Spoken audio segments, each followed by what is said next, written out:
Ħofra ta' 15 miljun euro. Konrad Mizzi għarraq biċ-ċifri tal-Malta kif qed jipprova juri li għamel suċċess mill-linja nazzjonali tal-ajru waqt li jkompli biġlieda biex isir Prim Ministru.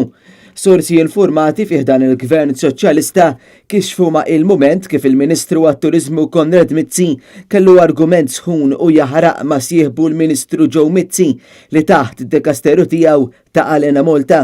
Jidher li l-argument inqala wara li l-Mument u gazzetti oħra żvelaw li l-Air Malta għandha dejn kbir ta' ħafna miljuni ta' euro mal-Air Malta fi ħlasijiet għal provvista tal-enerġija.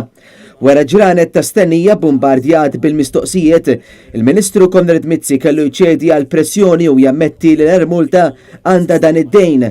Dan qajjem iżjed mistoqsijiet dwar kemm jammonta dan id-dejn u meta se jitħallas.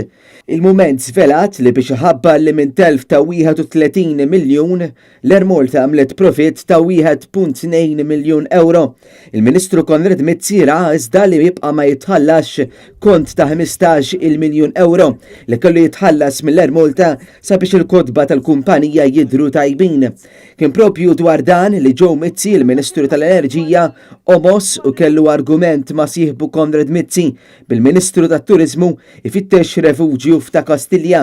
Jirriżulta li Konrad Mizzi awtorizza l-ħlas tal-kont ta' 15 miljun euro ġimagħtejn wara li ħabbar l-Air Malta għamlet profit b'konsegwenza li tali profit sparixxa u l-Air Malta reġgħet sabet ruħha biżbilanċ ta' ftit iżjed minn 13 miljun euro ġimagħtejn wara li Konrad Mizzi ħareġ jiftaħar b'dan il-profit.